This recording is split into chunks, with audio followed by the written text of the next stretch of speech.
Bonjour à tous, bonjour à toutes. Bienvenue dans ce nouvel épisode de Chichen Club, donc l'épisode numéro 15 qui porte sur l'interpellation musclée qu'a subie une jeune femme à Saint-Gratien en novembre dernier, mais dont on a eu connaissance il y a quelques jours.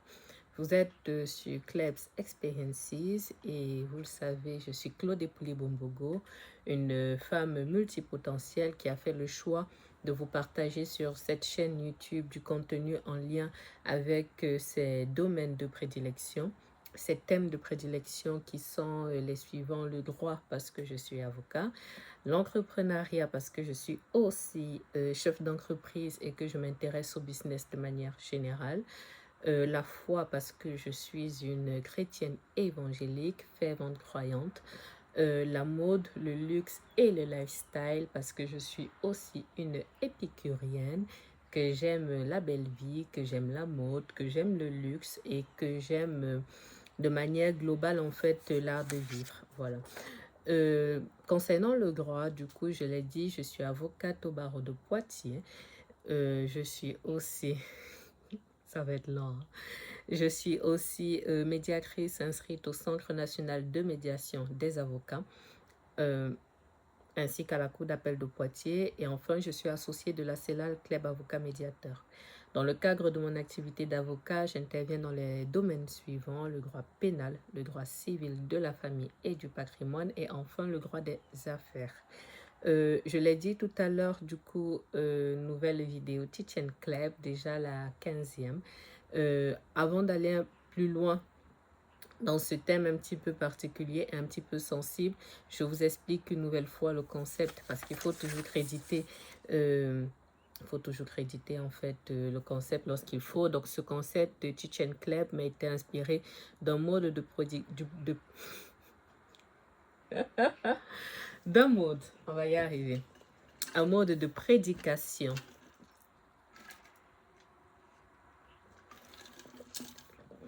qu'on appelle Chichen Pré de l'apôtre Mohamed Sanogo, qui alterne du coup enseignement biblique et temps de prière. Donc moi je me propose du coup dans ce laps de temps de partager avec vous une actualité nationale ou internationale sous le prisme du droit, donc en relevant en fait les notions de droit qui y sont liées. Donc je parle de l'actualité, je relève les notions de droit qui y sont liées et je donne mon avis en fait. L'avis de Kleb du coup peut être mon avis d'avocat, mon avis de femme noire, de femme tout court, de citoyenne, peu importe, en fonction de l'actualité. Et j'ai pour vocation, du moins j'ai pour ambition, c'est ça le bon terme, j'ai pour ambition de faire une publication tous les mercredis à 20h pour cette rubrique. Donc voilà le contexte. Donc du coup pour ce 15e épisode, j'ai fait le choix de donner de la force en fait à une femme noire qui a subi quelque chose de pas très sympa il y a quelque temps déjà et qui a porté ça à la connaissance du public du coup il y a quelques jours. Euh, et elle souhaitait en fait que son combat soit qui ait de l'écho en fait à son combat, notamment parce qu'elle attend une réponse de l'IGPN qu'elle n'a pas. Donc ce que je vous propose du coup pour faire quelque chose de structuré comme toujours, donc dans un premier temps on va suivre un plan hein, tout simplement, donc que je vais vous afficher là. Donc dans un premier temps les faits qui justifie en fait cette prise de parole. Dans un second temps, donc les droits et les notions importantes parce qu'il y a des éléments qu'il faudra expliquer. Troisième temps, l'avis de Kleb qui sera, il y aura plusieurs parties. J'espère que cette vidéo va rester dans la demi-heure, trois quarts d'heure maximum, j'espère. Mais en tout cas, il y a beaucoup de choses à faire et je vais essayer de structurer mon propos de cette manière-là. Donc, dans un premier temps, sur les faits. Donc, sur les faits, du coup, comme je disais, je voulais donner de la force, en fait, à une jeune femme noire qui a été interpellée violemment en novembre dernier. Mais comme je vous disais, euh, elle a vulgarisé, en fait, la situation il y a quelques jours, littéralement.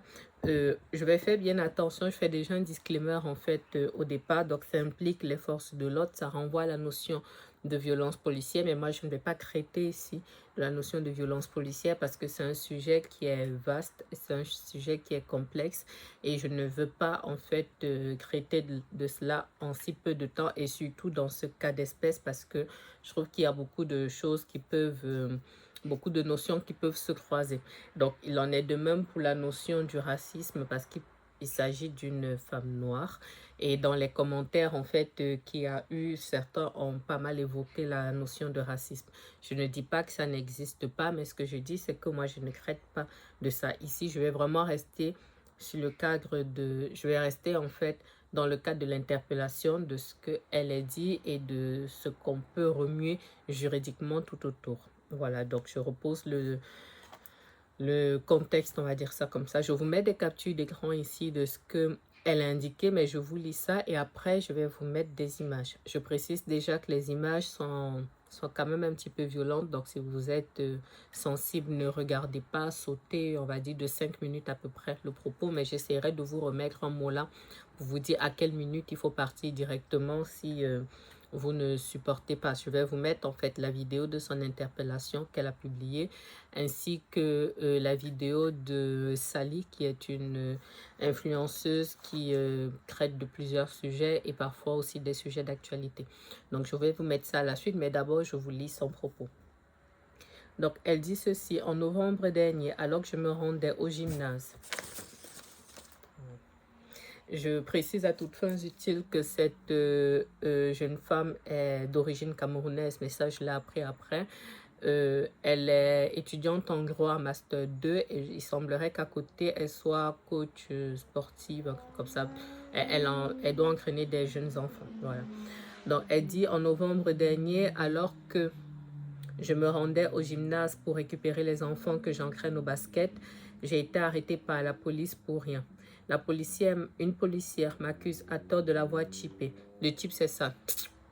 Pour ceux qui sont d'origine africaine, vous savez que le chip, ça vient un peu, c'est de l'agacement, c'est beaucoup de choses.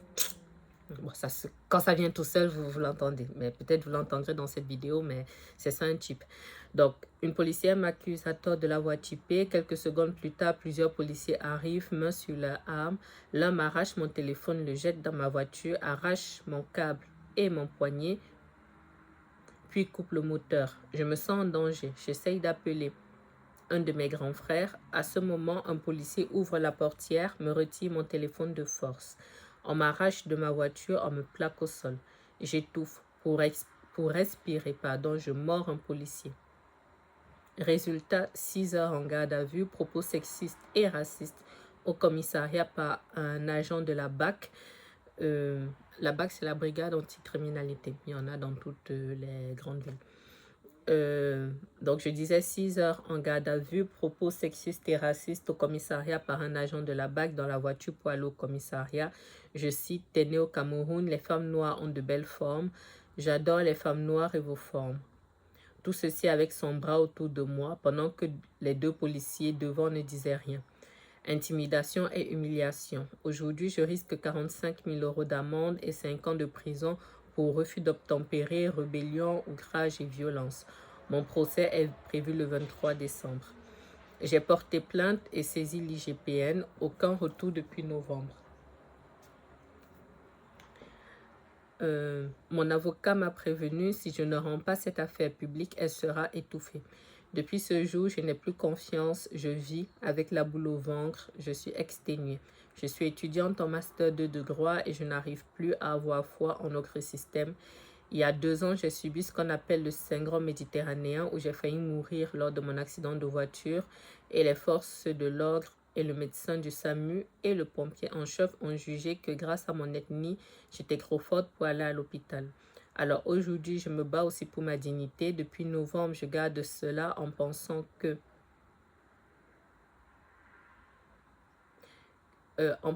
la justice ferait son travail, mais je me suis trompée et je trouve cela regrettable. Personne ne devrait vivre cela, partagé par les uns, aidez-moi à ce que la vérité ne disparaisse pas.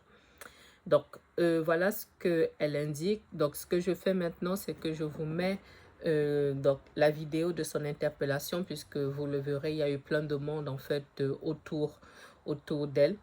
au moment où elle a été interpellée. Et après, je vous mets la vidéo de l'analyse qu'on a fait Sally. Et après, nous, on va passer au point numéro 2.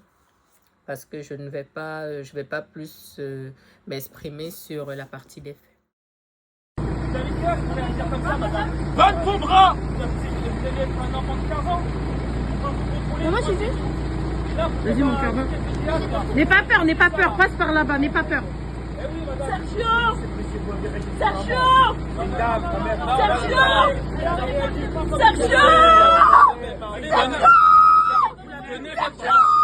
Donnez votre bras, madame.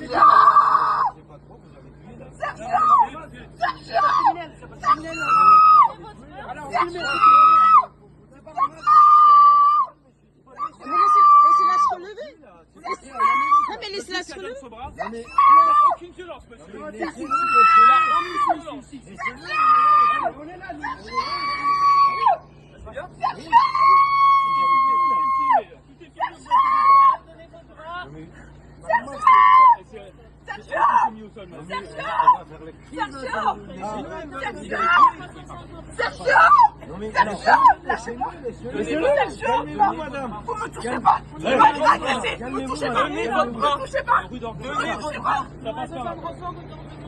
Donnez votre bras, madame. Madame. Allez, madame, je peux parler ou pas? Non, il m'a agressé, vous avez rien fait. Il m'a agressé, j'ai rien fait. Écoutez ce qu'elle a dit, la dame. Je suis passé. Est-ce que je peux parler, madame, ou pas? Madame, appelez votre soeur Caval, elle me connaît. C'est pas Netflix, ça, c'est pas merde.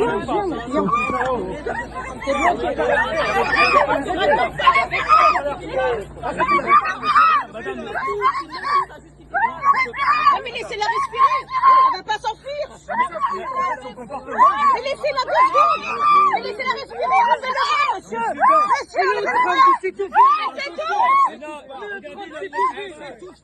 Monsieur. Doucement monsieur, c'est sa tête. Doucement monsieur, doucement, c'est une femme. C'est une femme. C'est une femme. Non. Vous reculez maintenant. Non, c'est trop. C'est une femme. Madame, attendez, madame. Calmez-vous. Laissez, madame. Ne forcez pas. Mais c'est une femme. Elle est même pas dangereuse. Non, c'est grave. Elle est pas armée, elle est rien. Elle va rien faire. Elle est innocente. Elle s'est évanouie, voilà. Voilà. Elle a un malaise. Elle a un malaise. Elle a un malaise. Bravo. Bravo la police. Bravo. Bravo la police française. Regardez. Regardez la police française. Regardez-moi ça. Une femme qui est pas armée. Voilà. Eh oui, eh ben voyons. Eh ben voilà. Comme si c'était un gang.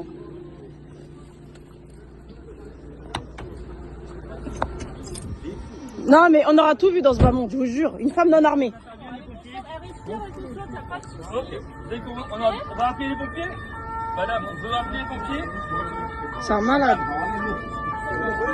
On va appeler les pompiers. Ok, on va appeler les pompiers. On appelle les pompiers. C'est bon pour vous? On lui demande de sortir de la voiture. De la voiture. Bon, maintenant, on va faire de la place, s'il vous plaît. Oui, mais il y a les moyens, Elle a fait un malaise, la pauvre, elle a été étranglée. Cette femme a été étouffée par la police au point de s'évanouir, mais aujourd'hui c'est elle qui risque 5 ans d'emprisonnement et 45 000 € d'amende. Attention, les images peuvent choquer, mais il faut en parler. Mais laissez-la respirer, enlevez-le, monsieur.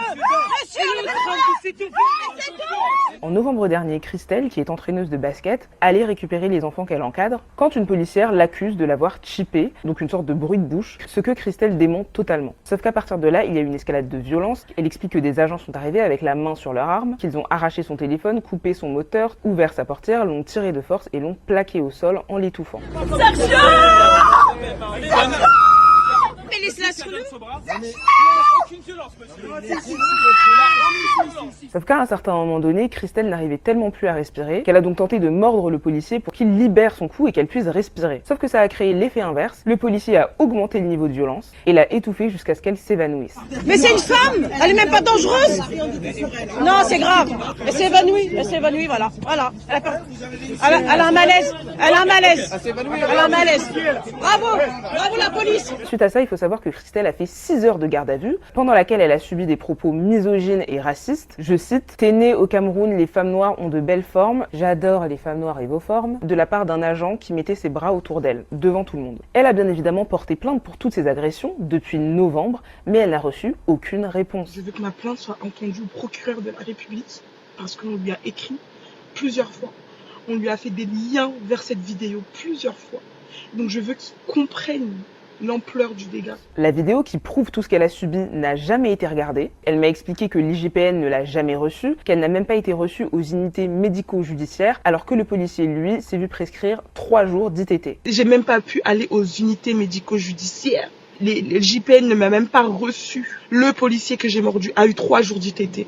Et moi, j'ai été en garde à vue pendant 6 heures parce qu'une dame a pensé que je l'ai chippé. Et aujourd'hui, c'est Christelle qui est poursuivie par la justice pour violence, rébellion, outrage et refus d'obtempérer. Et là, ils ont déjà une date pour son procès, ce sera le 23 décembre. Alors que pendant ce temps, les plaintes que Christelle a déposées contre ce policier n'ont jamais été prises en compte par la justice. Et donc aujourd'hui, le but de Christelle, c'est que cette affaire soit visible pour que sa voix soit enfin entendue et surtout que des mesures soient prises car aujourd'hui, Christelle vit dans la peur et dans la panique constante. Dès l'instant qu'une personne est en état de danger, on doit arrêter le danger. Et eux, ils ont envenimé ce danger. Moi, je cherche juste la justice, je cherche juste que les forces de l'ordre, l'IGPN, le procureur de la République, voire même le président de la République se rendent compte de ce qui est en train de se passer, qu'ils ont étouffé l'affaire. Donc je vous demande sincèrement qu'on en parle, qu'on n'ait pas peur d'en parler, pour avoir des réponses et pour que ce genre d'images et d'actions insoutenables puissent enfin être jugées. Non.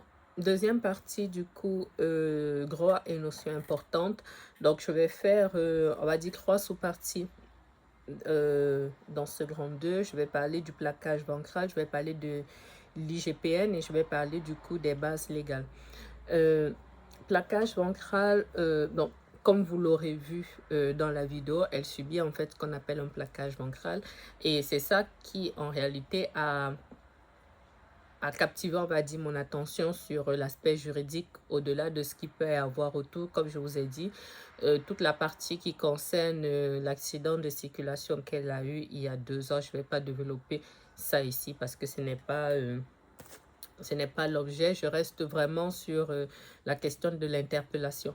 Pareil, je ne développe pas la question du racisme ici. Bon, je pense que ce sera traité dans le cas de la plainte qu'ils ont déposée, mais on a, on va dire, des éléments de flagrance s'agissant de son interpellation. C'est pour ça que ça m'intéressait d'en parler.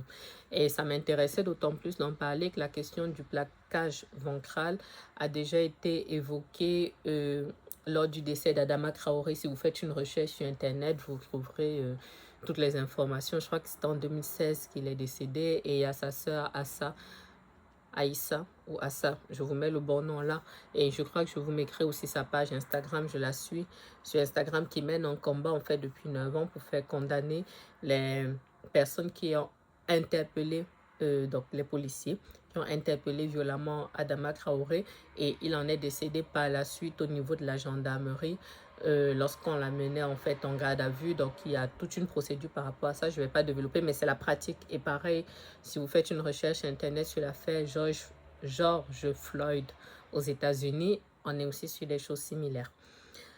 Donc, j'ai trouvé un article du coup sur la partie du plaquage ventral. J'ai trouvé en fait un article de Amnesty International qui critique en fait le plaquage ventral, mais qui surtout explique que c'est une technique en fait qui consiste à plaquer fermement une personne au sol et à la maintenir dans cette position à l'aide d'une pression importante sur le thorax. La personne immobilisée peut être menottée, les mains derrière le dos, ce qui la soumet complètement à la volonté des personnes exerçant le plaquage. Donc, l'article parle ensuite d'un avis en fait de la CEDH, non, du comité, pas la Cour CEDH, mais pas la Cour européenne des droits de l'homme, mais le Comité européen des droits de l'homme, qui indique qu'un plaquage ventral prolongé peut être susceptible d'entraîner la mort par asphyxie dite posturale ou positionnelle. C'est notamment ça le débat justement dans l'affaire d'Adama Traoré, notamment. mais je n'ouvre pas cette porte-là. Donc, on dit du coup que selon les experts, l'asphyxie positionnelle se produit lorsqu'on serre le cou d'une personne, ce qui rend la respiration difficile, ou lorsqu'on la maintient allongée sur le ventre afin de l'immobiliser ou la transporter. Cette position empêche de respirer correctement. Je vais avancer un petit peu, mais je vous mets dans tous les cas les captures d'écran là. Donc, on explique du coup que la France a déjà été rappelée à l'ordre par la CEDH, donc la Cour cette fois-ci, a déjà été rappelé à l'ordre par la CEDH par rapport à la dangerosité de cette pratique. Mais ce qui m'a intéressé dans l'article, c'était de lire en fait que lorsqu'on manque d'oxygène, donc cette posture-là vous fait manquer d'oxygène, et lorsqu'on manque d'oxygène, la réaction naturelle consiste à se débattre en fait. Donc pour les personnes qui pourraient se dire, mais lorsqu'on vous fait un plaquage ventral, pourquoi vous vous débattez? C'est parce que de manière naturelle, vous manquez d'oxygène, donc vous cherchez de l'air, vous allez vous débattre. Donc, face à cette agitation, un agent de la force publique aura tendance à exercer une pression ou une compression supplémentaire afin de maîtriser la personne, compromettant davantage ses possibilités de respirer. Donc, voilà des pratiques peu cadrées. Donc, vous allez lire en indiquant que, notamment en 2008, l'IGPN a agressé aux directions de la police une note relative à l'usage de la force qui comprend un paragraphe précisant que lorsqu'il est nécessaire d'immobiliser quelqu'un, les pressions en particulier sur le thorax et l'abdomen doivent être aussi brèves que possible et l'immobilisation en position ventrale doit être limitée au maximum. Donc, autre article que je trouve du coup militant pour l'interdiction du plaquage ventral. Article de Ouest France, du coup, un magazine que j'ai trouvé intéressant qui date de 2020, à la suite de la crise des Gilets jaunes où il y avait eu plein d'interpellations, notamment avec cette technique-là. Le ministre de l'époque, je lis les articles sur mon téléphone, hein. Le ministre de l'Intérieur à l'époque, du coup, Christophe Castaner, avait fait le choix en fait d'interdire l'une des pratiques sans interdire l'autre, c'est-à-dire la technique de la prise au cou a été interdite, mais la technique du plaquage au sol n'a pas été interdite. N'a pas été une technique. En fait, je vais vous lire cette petite partie-là qui me semble intéressante. L'article dit du coup quid du plaquage au sol. La technique du plaquage ventral ou maintien au sol, quant à elle, au cœur de l'enquête du décès d'Adama Traoré, est toujours autorisée. En fait, Christophe Castaner a annoncé que le plaquage ventral n'est pas une technique qui existe en soi, c'est une évocation très régulière, mais celle qui peut causer des dommages graves selon l'étude qui est arrivée est celle qui consiste à étrangler une personne. Pour menotter une personne qui est interpellée, la meilleure façon de le positionner au sol avec les mains dans le dos. La meilleure façon est de le positionner au sol avec les mains dans le dos et mettre les menottes. Le plaquage ventral qui implique l'étranglement est arrêté, mais j'ai préféré rester sur les techniques qui sont enseignées dans la police et la gendarmerie et pas sur du commentaire. La bouton touche quoi. Donc, voilà en fait ce que j'ai trouvé comme information sur le plaquage ventral, étant précisé que je vais vous redonner les bases légales un peu plus loin dans cette partie du grand 2. Donc, voilà les informations que j'ai pu trouver sur le plaquage ventral. Si vous faites vos recherches sur Internet, vous trouverez d'autres informations. Mais normalement, si vous vous intéressez un petit peu à l'actualité judiciaire, comme je dis, les affaires George Floyd et les affaires Adama Traoré devraient vous mettre un petit peu dans le mood. Donc, c'est un plaquage ventral que subit en fait cette jeune femme-là. Donc, ensuite, je vais vous parler du coup dans un grand B. Toujours dans le grand 2, je vais vous parler du coup de l'IGPN. Donc, l'IGPN, communément appelée la police des polices, c'est l'inspection générale de la police nationale. Donc, c'est un service en fait qui a une compétence nationale et en gros qui a plusieurs missions. Je vous les affiche là, mais en gros qui vérifie en fait que les policiers fassent tout bien comme il faut. Là, je vulgarise un peu la notion. Donc, vous aurez notamment promouvoir l'ouverture et la transparence en présence de policiers au nom de l'organisation, assurer le pilotage de la fonction prédisciplinaire, conduire les inspections, conseiller les responsables de terrain, diligenter des enquêtes judiciaires et administratives. Donc, il faut savoir en fait que vous pouvez saisir l'IGPN si vous considérez que un fonctionnaire de police a commis une faute dans l'exercice de ses fonctions, si vous allez sur le site, moi j'ai trouvé police-national.intérieur.gouv.fr, vous aurez en fait la possibilité, vous aurez des liens en fait qui vont vous conduire notamment là où vous pouvez faire un signalement IGPN s'il y a besoin. Donc c'est un formulaire en fait que vous pouvez remplir, vous suivez les cases et puis vous remplissez ce qui a rempli naturellement. Si vous avez besoin, vous prenez un avocat, ce qui serait d'ailleurs même l'idéal d'être accompagné par un professionnel, qui peut vous donner un petit peu l'orientation précise de votre dossier, étant précisé que la plupart du temps, lorsque on subit en fait une telle interpellation, il y a très probablement une garde à vue derrière et puis vous êtes très souvent marqué par ce qui s'est passé, donc faites-vous accompagner. Mais en tout état de cause, il y a ce formulaire-là qui existe que vous pouvez remplir. Il faut savoir aussi que s'il y a des... lorsqu'il y a des signalements abusifs, ils peuvent faire l'objet de poursuites judiciaires. Voilà, donc faites bien attention à ça. Un autre élément aussi que j'ai trouvé qui était intéressant, c'est qu'il y avait des critiques sur le fait que les enquêtes de l'IGPN prennent du temps en comparaison avec des enquêtes classiques, c'est-à-dire qu'une personne va porter plainte contre vous de manière classique, vous serez peut-être jugé en correctionnel plus rapidement que au moment où vous saisissez l'IGPN. Voilà, donc dans l'article que j'ai trouvé, on indique en fait que l'IGPN doit refaire en fait une enquête, tout simplement. Donc l'IGPN doit refaire le cheminement intégral des faits, vérifier les vidéos qui circulent, analyser. C'est seulement à la fin de ces vérifications que l'enquête administrative est close pour d'éventuelles poursuites pénales. Voilà, ça c'est ce que l'article du Figaro dit. Et on dit qu'en 2017, une enquête de l'IGPN prenait en moyenne 163 jours. Donc ça fait quoi? Peut-être un peu plus de 3 mois, 4 mois quasiment. Donc là, dans le cas d'espèce, la jeune fille du coup dit qu'elle a subi l'interpellation en novembre. Si on suppose qu'elle a saisi l'IGPN en décembre, au moment où je filme cette vidéo, nous sommes en août, quasiment fin août. Donc ça fait déjà 8 gros mois.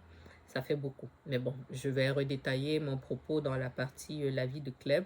Bon, en tout cas, voilà ce que je pouvais vous dire en fait sur l'IGPN, qui est la police des polices. Donc, maintenant, c'est les bases légales.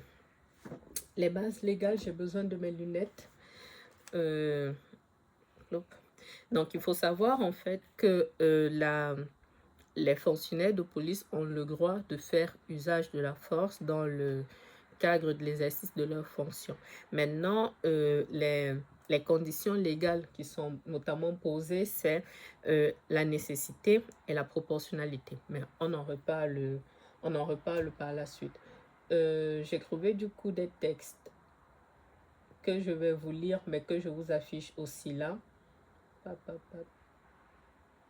Ok, donc là, c'est l'article R434-18 du Code de la sécurité intérieure qui indique que le policier ou le gendarme emploie la force dans le cadre fixé par la loi seulement lorsque c'est nécessaire et de la façon proportionnée au but à atteindre ou à la gravité de la menace selon le cas. Il ne fait usage des armes qu'en cas d'absolue nécessité et dans le cadre des dispositions législatives applicables à son propre statut. Donc ça, c'est sur la question de la violence dont peut faire usage en fait un fonctionnaire de police. Ensuite, les questions d'outrage rébellion, je vous donne quand même les textes. Donc j'ai l'article 433-5 du code pénal, donc qui en gros parle de l'outrage, et on vous dit que lorsque l'outrage est agressé à une personne dépositaire de l'autorité publique, c'est le cas des fonctionnaires de police, un sapeur-pompier ou un marin-pompier dans l'exercice, soit l'occasion de l'exercice de ses fonctions, l'outrage est puni d'1 an d'emprisonnement et de 15 000 € d'amende. Un peu plus loin, du coup, R433-6 constitue une rébellion le fait d'opposer une résistance violente à une personne dépositaire de l'autorité publique ou chargée d'une mission de service public agissant dans l'exercice de ses fonctions pour l'exécution des lois, des ordres de l'autorité publique, des décisions ou mandats de justice. Et enfin, la rébellion est punie de 2 ans d'emprisonnement et 30 000 euros d'amende. La rébellion commise en réunion est punie de 30 ans, non pas 30 ans, de la rébellion commise en réunion, c'est-à-dire lorsque vous êtes nombreux, est punie de 3 ans d'emprisonnement et 45 000 euros d'amende. Donc ça, c'est tout ce qui est outrage, rébellion, refus d'obtempérer. Et enfin, 2 derniers textes pour que ce soit pas trop lourd. Donc, saisine du procureur, article 40 du Code de procédure pénale ou oui, le procureur de la République reçoit les plaintes et les dénonciations et apprécie la suite à leur donner. Il avise le plaignant du classement de l'affaire ainsi que la victime lorsque celle-ci est identifiée. Donc ça, c'est l'article 40 du Code de procédure pénale qui vous permet de saisir en fait le procureur lorsque vous voulez relever une infraction. Et puis, dernier élément, j'ai trouvé un article intéressant, je vous en reparlerai, qui permet en fait la saisine du défenseur des droits. Donc, je vous mets la capture d'écran là. Donc, c'est le décret 2021-904 du 29 juillet 2011, donc relatif à la procédure applicable devant le défenseur des droits. Étant précisé qu'en l'application des dispositions de l'article 71-1 de la Constitution, le défenseur des droits veille au respect des droits et libertés. Donc, si vous allez sur le site défenseurdesdroits.fr, vous aurez une rubrique en fait qui est liée au contrôle du respect de la déontologie des professionnels de la sécurité. J'ai essayé de faire succinct, mais voilà, on va dire toutes les bases légales que j'ai trouvées. Voilà, je vais essayer de ne vraiment pas faire trop lourd là, mais j'essaye de vous mettre un maximum de captures d'écran sur tout ça. Donc maintenant, point numéro 3, la vie de Kleb. La vie de Kleb, j'ai pas mal de choses à dire. Comme je vous dis, je vais essayer de ne pas mettre en avant les questions de couleur de peau. Même si ne nous mentons pas, en majorité, il y a un certain type d'interpellation et ça c'est dommage. Très souvent, ce sont les mêmes, on va dire les mêmes origines qui sont retrouvées et ça, je pense que ça devient de plus en plus un problème. Voilà, il faut dire les choses comme elles sont, même si, comme je le dis, je ne traite pas de la question raciale, mais ça devient de plus en plus un problème et surtout, il y a une partie de la population qui le ressent de cette manière. Si je retrouve la capture d'écran là, la maîtresse qui m'a marqué, c'est que dans les reposts en fait qu'elle faisait dans des personnes qui lui apportaient leur soutien et tout le reste, il y a eu en fait pas mal de personnes qui faisaient leur témoignage des violences qu'elles avaient pu subir, des violences policières qu'elles avaient pu subir. Et comme je dis, je n'ouvre pas en fait cette boîte de Pandore là, mais c'est pour dire que ça, c'est le type de choses qui augmente en fait le sentiment anti-force de l'ordre littéralement qu'on peut avoir, une certaine défiance, surtout dans certaines, je sais pas si je peux dire dans certains quartiers ou dans certaines communes. Moi, je me réjouis du fait qu'on soit dans une ère où maintenant on peut filmer des choses parce que je pense que je pense en fait que il y avait beaucoup moins de...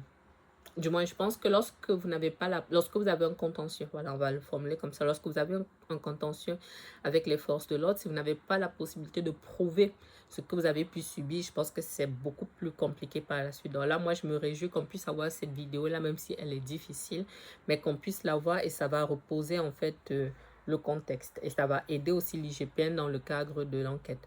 Donc, l'objectif de cette vidéo est multiple, comme je l'ai dit. Donc, il y avait des notions de droit. Je trouvais ça intéressant d'en parler. Je voulais donner de la force, du coup, à cette jeune femme parce que je pense que peu importe, en fait, la manière dont ce dossier va se terminer, le fait de savoir que son dossier est traité, ça va lui apporter un petit peu de consolation et je lui souhaite un peu de paix. Donc moi, je trouve ça bien. Et au moment où je filme cette vidéo, nous sommes le 18. Ah, nous sommes le 18 août. Donc, je n'ai pas vu passer à date. Pourtant, ça a été pas mal relayé, hein, mais je n'ai pas vu passer de réponse de l'IGPN. Voilà, maintenant, moi, je trouve ça bien. Comme je dis, je trouve ça bien que certaines choses soient mises en lumière. Maintenant, ça ne préjuge pas de la responsabilité de qui que ce soit, mais ça permet en fait que les uns et les autres sachent que le dossier est suivi, tout simplement. C'est dommage, en fait, d'en arriver là, mais on se rend compte que pour certains types de contentieux, lorsqu'il y a un affichage médiatique, ça permet, en fait, que certaines choses ne soient pas glissées sur le tapis si elles devaient l'être. Voilà, donc en ça, je trouve ça intéressant et c'est ma manière à moi d'apporter aussi ma pierre à l'édifice pour que, comme je dis, que son combat, en fait, soit connu, étant précisé, mais je vais le rappeler après, comme je dis, ça ne... J'ai cru que quelqu'un venait à mon bureau. Ça ne préjuge de rien sur la responsabilité, en fait, de X ou de Y.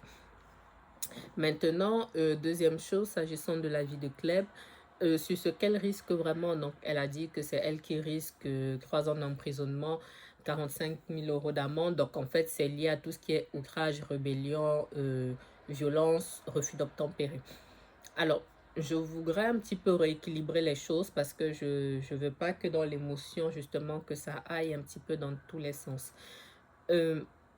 Première des choses, on a une partie de la vidéo au moment où l'interpellation est en cours, on va dire ça comme ça.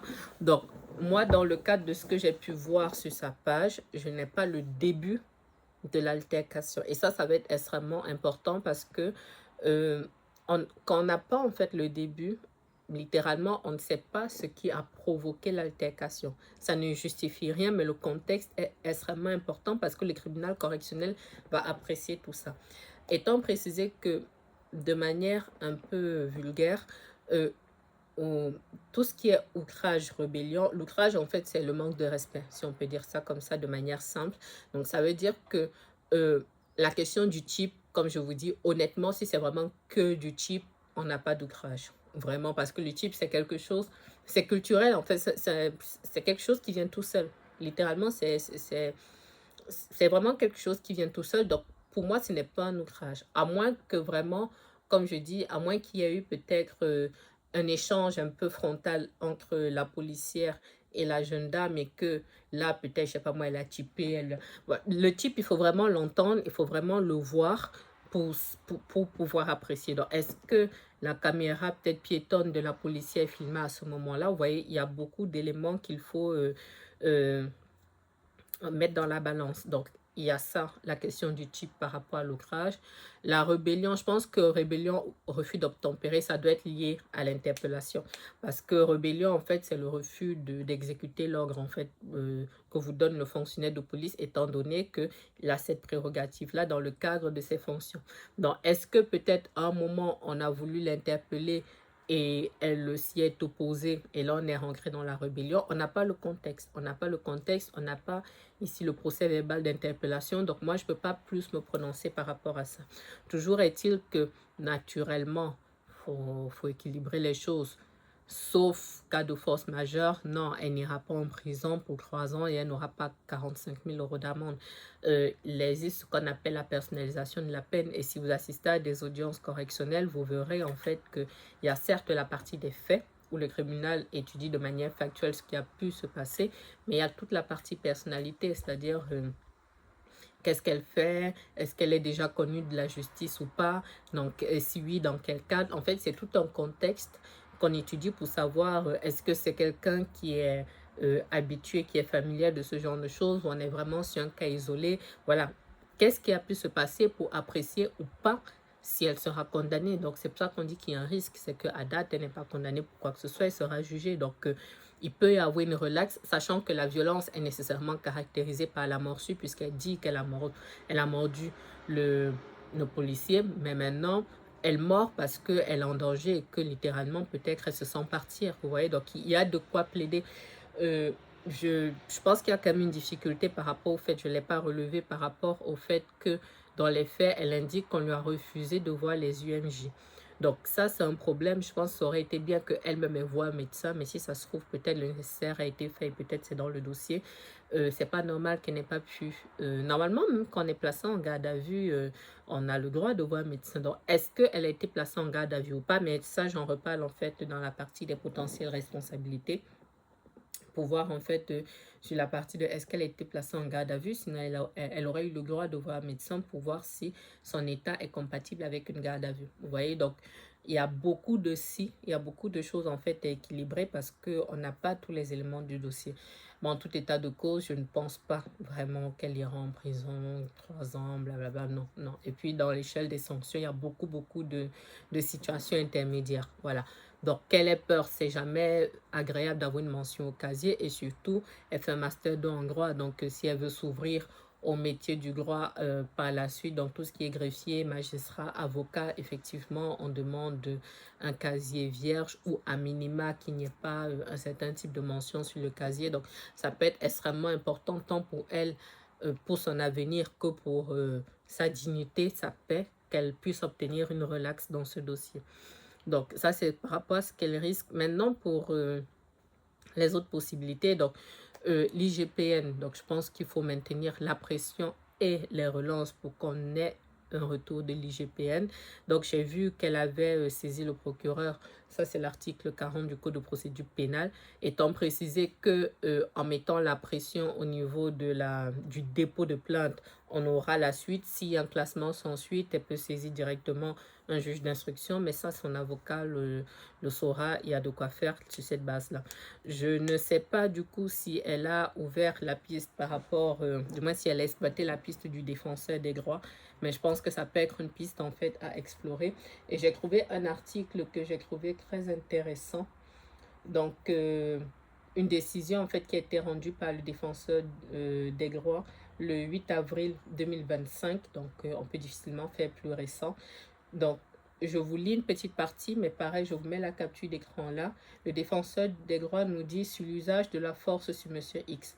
Rappelle que les fonctionnaires de police doivent faire un usage de la force répondant aux impératifs de nécessité et de proportionnalité. Constate en l'espèce qu'aucun témoin ni aucune vidéo ou enregistrement ne permet de l'éclairer sur le déroulement des séquences qui précèdent et suivent la chute de Monsieur X dans son restaurant intervenu alors qu'il était menotté dans le dos et sous la garde des policiers. Constate qu'en présence de versions contradictoires, la matérialité des coups allégués par M. X de la part des policiers après sa chute ne peut être établie avec certitude. Constate néanmoins qu'à la suite de son interpellation, M. X présentait de multiples blessures graves et notamment des fractures du nez et de la paroi interne de l'orbite gauche ainsi que plusieurs hématomes et œdèmes. Constate également qu'il est établi que la chute au sol de M. X a été causée par un geste du gardien de la paix Y consistant à pousser M. X vers l'avant lorsqu'il était menotté dans le dos. Considère qu'en tout état de cause, même si un doute persiste sur le fait de savoir si M. X a tenté de mettre un coup au brigadier chef Z, le geste du gardien de la paix Y de pousser vers l'avant M. X qui était menotté dans le dos et sous sa responsabilité caractérise un usage de la force disproportionné s'agissant d'un geste inadapté aux circonstances et dangereux comme en témoignent les graves blessures occasionnées. Relève à l'encontre du gardien de la paix Y un manquement à l'article R434-13 du CSI, donc Code de la sécurité intérieure, relatif à l'usage de la force.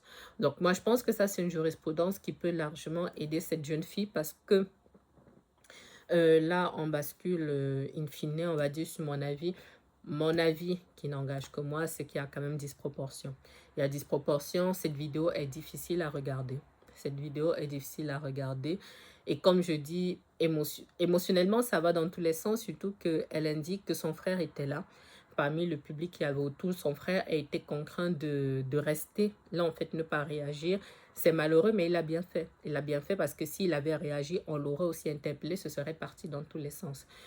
Il faut qu'on sache par la suite, est-ce qu'elle a été placée en garde à vue ou pas? Est-ce qu'elle est juste restée 6 heures comme ça? Le simple fait que la garde à vue soit levée aussi rapidement, s'il y en a eu une, soit levée aussi rapidement, voilà. Ça fragilise un petit peu les choses.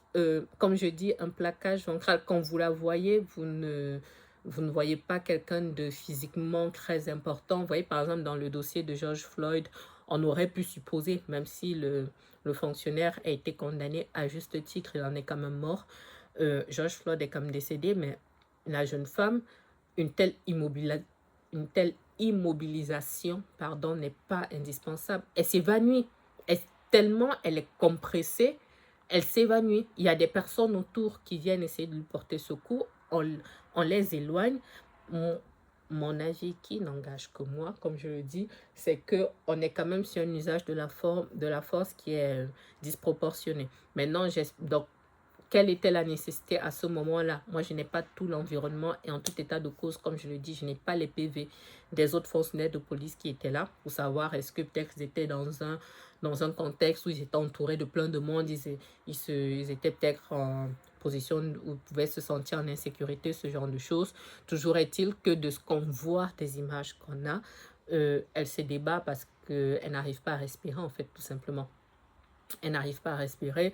Pour moi, il y a quand même une disproportion. Maintenant, ce sont les autorités compétentes qui apprécieront, pour moi, qu'elle remue un maximum de choses, hein, qu'elle saisisse le défenseur des droits.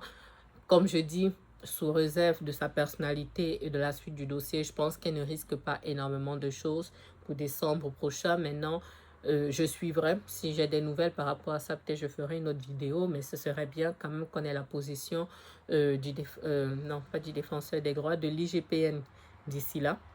Qu'on ait la position de l'IGPN d'ici décembre pour voir ce qu'il en est. Et puis au-delà de tout, comme je dis, je souhaite à cette jeune femme de se remettre parce que je pense que c'est vraiment ça le plus gros traumatisme. Et je ne sais pas si je ferai une vidéo dédiée à un moment sur la question des fonctionnaires de police, mais ça commence à être un climat un petit peu inquiétant.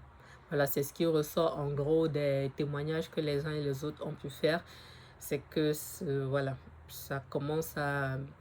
En fait, en arriver là pour un chip, sous réserve, je réinsiste de nouveau là-dessus, sous réserve de ce qu'il y a dans le dossier, mais en arriver là pour un chip, je peux même pas imaginer son trauma. Je peux même pas imaginer son trauma, je peux même pas imaginer le trauma de son frère.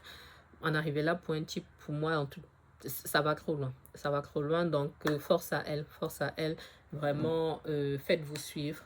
Faites-vous suivre, je n'ai nul doute que votre conseil fera tout ce qu'il y a à faire pour que vous soyez pris en charge, soyez représenté efficacement s'il y a besoin. Et si vous n'aviez pas encore exploré cette piste-là, n'hésitez pas à saisir le défenseur des droits. J'ai donné la démarche, mais en tout état de cause, votre avocat pourra faire le nécessaire. Plainte auprès du procureur de la République, ça vous l'avez fait. Si d'ici un an, ça n'a pas pu s'avancer, n'hésitez pas à saisir un juge d'instruction. Mais en tout cas, plus vous allez bousculer les choses, plus ça va avancer. Donc, voilà ce que j'avais à dire sur cette vidéo qui a dépassé les 3/4 d'heure, je pense. J'espère toutefois que ça vous aura plu, que vous aurez compris les notions qui étaient liées à cette problématique. Je vous lis dans les commentaires, toujours dans le respect. Sinon, c'est un blocage. Si vous avez encore un petit peu de temps, je vous mets là les captures de mes 2 dernières vidéos. Donc, la dernière vidéo Chichen Club et la dernière vidéo du samedi. Pardon. Je vous donne rendez-vous mercredi prochain pour le prochain épisode de Chichen Club. Donc, mercredi prochain à 20 h. Je vous dis à bientôt sur Clubs Experiences. Prenez soin de vous. Au revoir.